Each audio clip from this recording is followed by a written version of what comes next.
Hello guys, good morning, good afternoon, good evening, kumusta kayong lahat? It's been 3 weeks? 3 weeks or 2 weeks since na hindi ako nakapag-upload ng vlog or 1 month siguro. I guess 1 month or more than 1 month na guys. Kasi yung mga ina-upload ko sa YouTube ngayon is hindi yun vlog talaga na same nito na ano lang talaga. Kasi yung ina-upload ko dun is live from Facebook to YouTube. Pag nakaganon yung video, ibig sabihin galing yun ng live, tas in-upload ko sa YouTube. Ganun madalas na ginagawa ko. So sobrang busy, hindi na ako makapag-vlog. Ngayon lang kasi ako ngayon kasi gumising ako ng maaga, mga 5 morning, 5 a.m. and then pumunta kami ng public market ni husband. And then syempre maaga tayong gumising. Syempre kung mas maaga kang gigising, mas marami kang magagawa. Kasi kung late ka nagigising, like mga 8 or 9, tatamarin ka na mo maghapon. Depende na lang yung kung nagjo-duty ka or ano, yun talaga yung mo gising mo sa oras na. Ganyan talaga yung oras ng pagising mo. So, ayun guys, kumusta kayong lahat? Sana is okay lang po kayo. Ako is okay lang. Okay araw-araw. So, ayun, while maghihiwa ko ng ampalaya is magmamarites tayo. So, nabili ko tong ampalaya, fresh. Ayan, fresh siya guys. For only 100 pesos per kilo. Magkano na yung kilo ng ampalaya dyan sa inyo guys? Please comment kayo sa comment section and kung taga saan kayo para malaman ko kung magkano na nga ba yung kilo ng ampalaya dyan sa lugar ninyo. Diba? Ayan guys, nabisa ako nitong nakaraang buwan, January and February, lalo na nung nag-February kasi sa mga hindi nakakaalam, nag-aaral ako ng caregiver. And then 6 to 7 months yung namin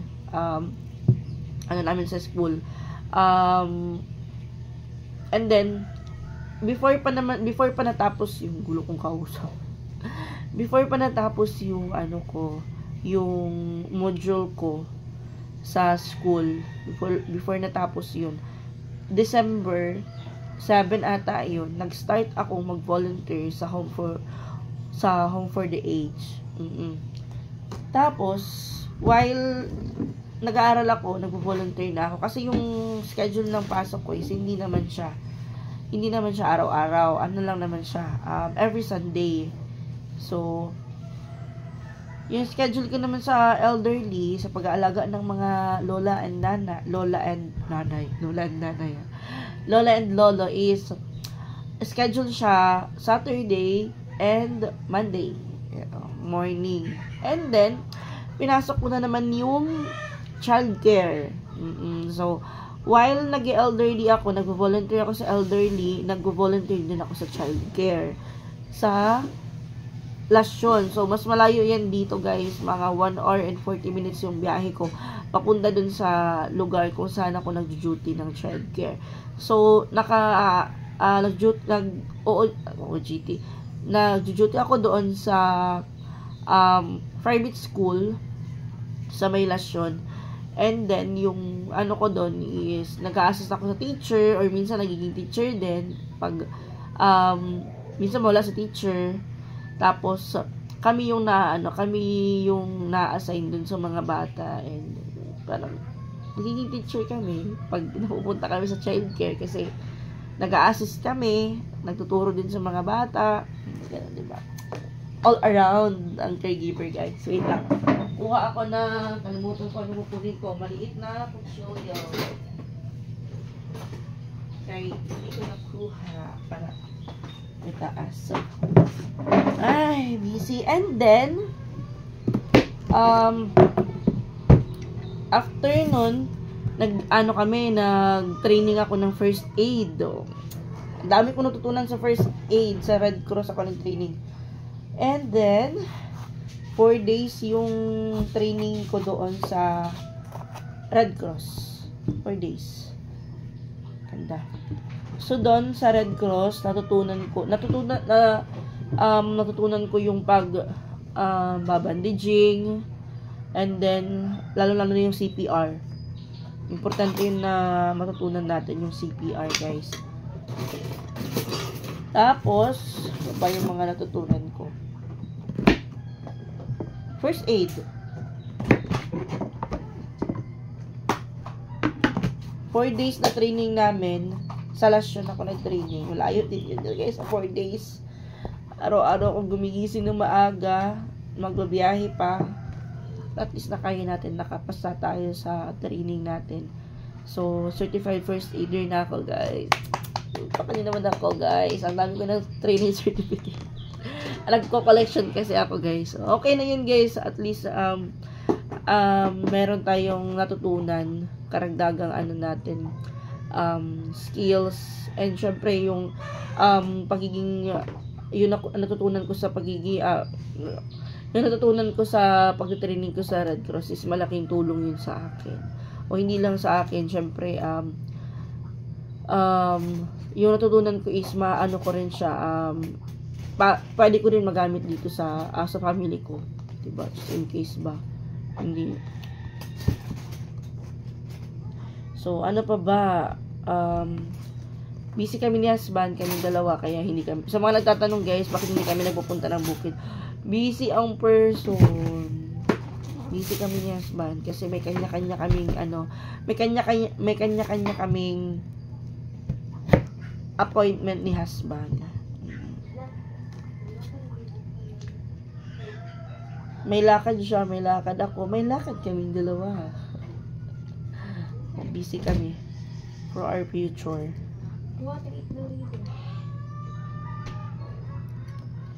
Ano ako dira? Ilarong.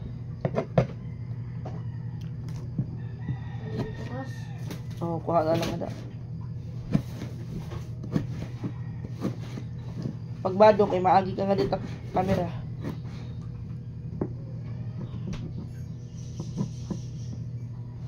So, ayun. Yun yung mga reason kaya hindi ako nakapag-vlog. And last week, nag-pictorial kami. Sipon ko. Sinisipon ako. And, yung mga nagtatanong nga pala, bakit wala akong live. Guys, masama yung pakiramdam ko nung nakaraang araw after ng, kasi after ng training ko sa Red Cross, after siguro ilang days, 24 kasi yung namin, 24 yung pictorial namin, and then 21 natapos yung training ko sa so ilang araw lang nag-pictorial na naman kami. Maghapon ako dun sa school. After nun pahinga, yun na, sinipon na, inuubo na, kaya wala ako mag-live kay panay ako ubo, hindi na lang ako nag-live. So, ngayon lang ako nakapag-vlog.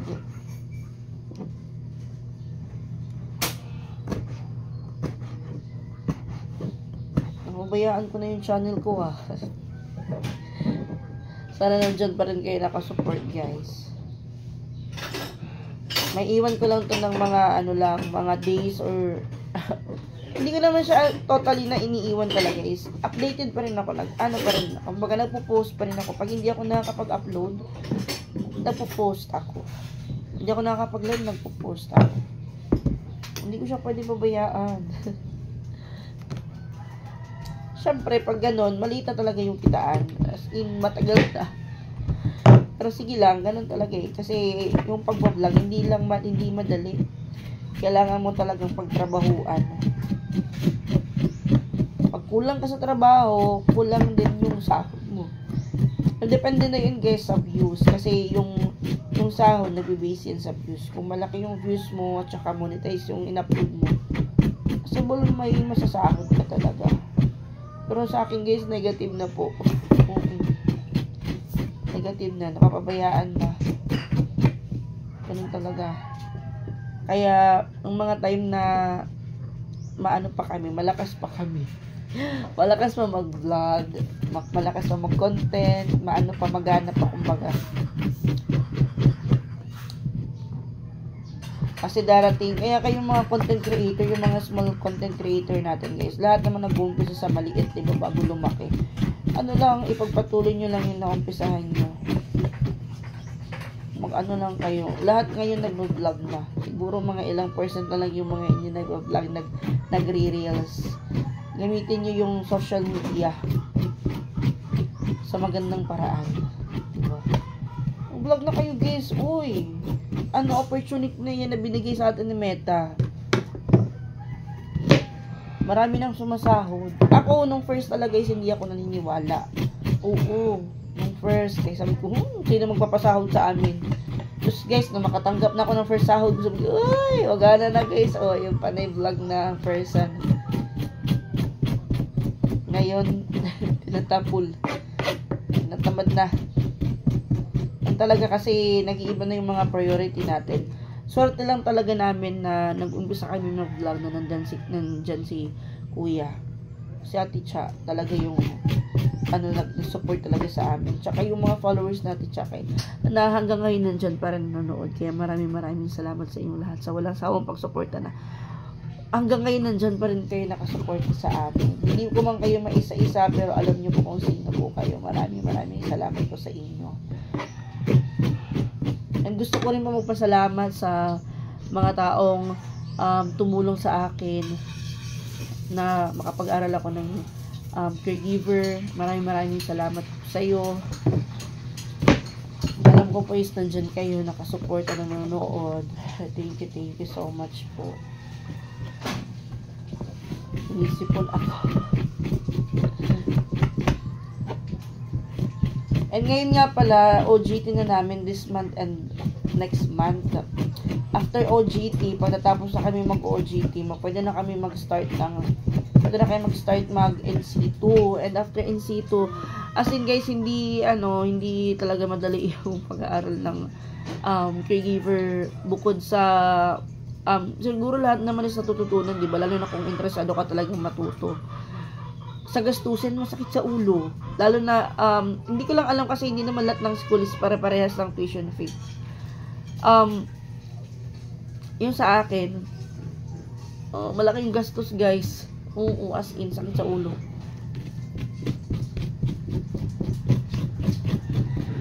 Pero, depende yun sa school guys, kasi yung sa school ko, mahal talaga siya.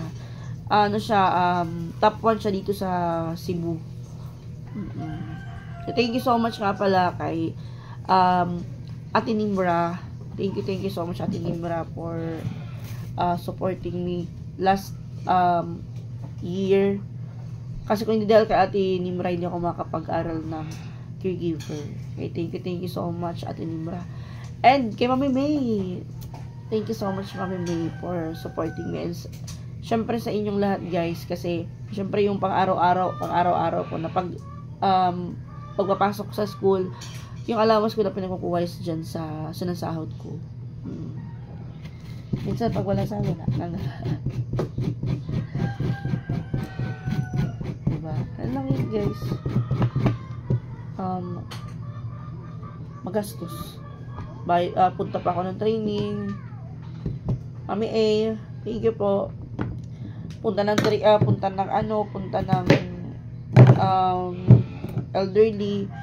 Syempre pag volunteer ka, wala kang allowance. Wala kang lahat talaga sa'yo. Kailangan mo munang gumastos. May mga binayaran pa kami na vaccine. Marami kaming binayaran bukod sa tuition. Marami mga bayarin. Vaccine, ilang vaccine yun. HEPA 1, HEPA 2, HEPA 3, flu vaccine. Bayad pa sa training, bayad pa sa OJT, bayad, bayad pa sa,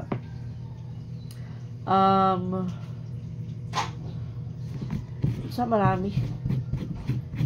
Marami kayong binabayaran sa school.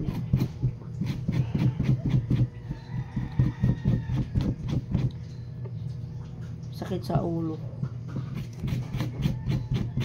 Bukod kasi sa miscellaneous na mabayaran mong gubayad ka ng OJT, elderly and child care, tapos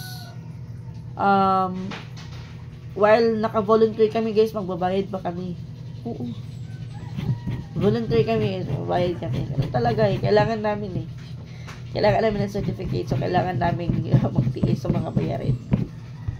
Pictorial, and then graduation fee, credential, binabayaran namin. Test lang, magbabayad pa kami. Diba? Kasi hindi naman yun ng test na, kaya hindi yun sa government, kaya kailangan namin magbayad. Pero please, malapit na yung graduation, next month na yung graduation namin, pero hindi ko pa alam kung makakasali ba ako sa graduation. Pero sabi ko, okay na siguro hindi ako makasali ng graduation kasi nakapag-pictorial na ako.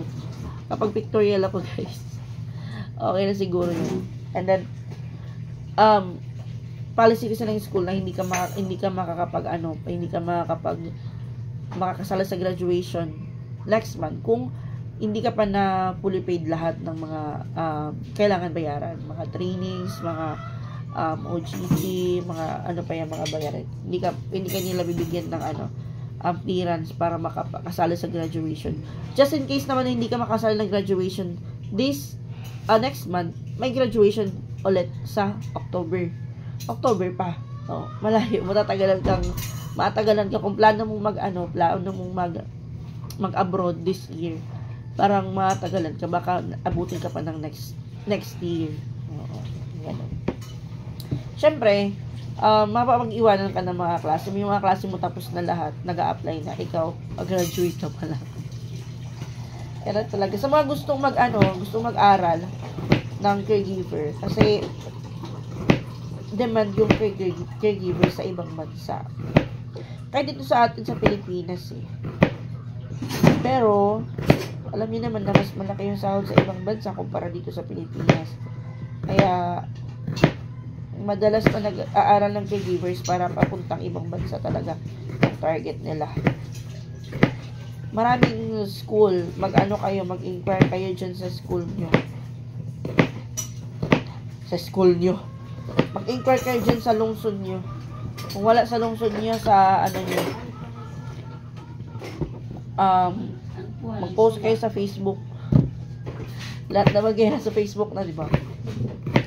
Lahat ng mga katanungan mo, may sasagot sa'yo sa Facebook. Yung pag-ano ko, 6 months to 7 months kami. Pero ako, pwede po ako mag-sit-in kung gugustuhin ko.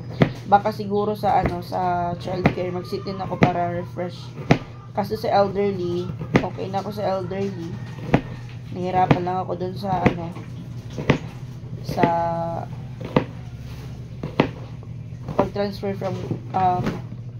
pag-transfer ng patient from commode to bed. Hindi ko pa naaral yun. Pero pwede ko yung balikan.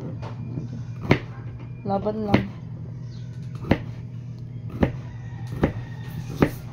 Mahirap ang buhay ngayon.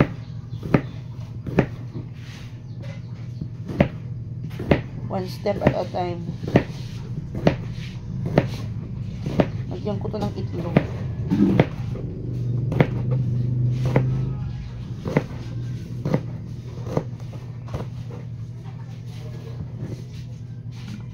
May ako natululutuin mga alas 9. Pag mag-breakfast na si husband ko.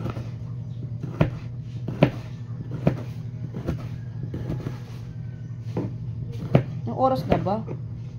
What time is it? Ay, lamok. Alas 7 na. 7 na. So, after ko magluto dito mamaya. Sa bahay na ako mag-study. May pa kasi kami, kailangan pa namin mag-study. Just in case. Yung iba kong classmate nag-OJT na sila. Feeling ko ako na lang yung nauhuli. OJT na sila. Start na sila yung iba patapos na. Ngayong tapos na sila. Ako, hindi pa ako nakapag-schedule. Wala pang schedule kasi hindi ka pwede makapag-schedule pag hindi ka fully paid sa lahat.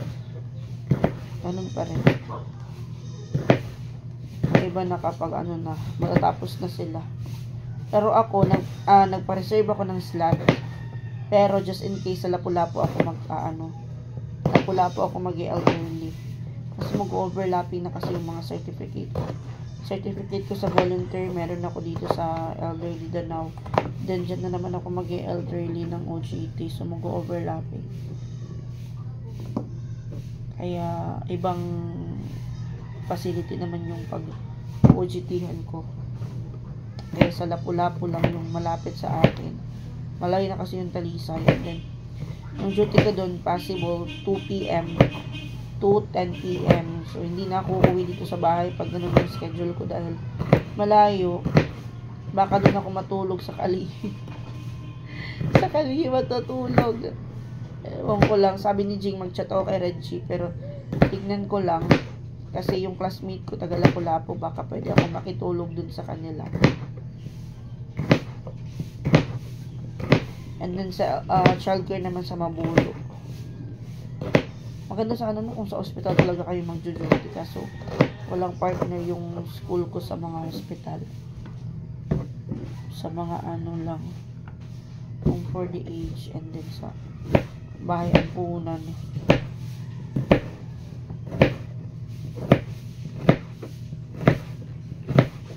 Tahimik na ako guys. Tapos na ako. Suto na lang. Maya na lang. Alas 7 pa naman. Maglabas pala ako ng isda kay aking mga palangging, aking mga pamangkin. Ulam nila. Gusto nila kumain ng may sabaw. Ang palaya. Kasi walang sabaw. Depende na lang kung lalagyan ko lang isang basong sabaw. Full storage na ako.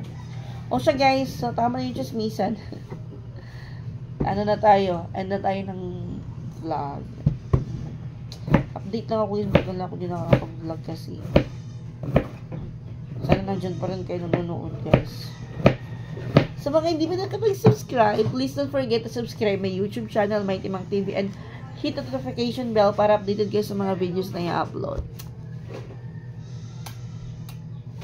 Bye! Bye guys!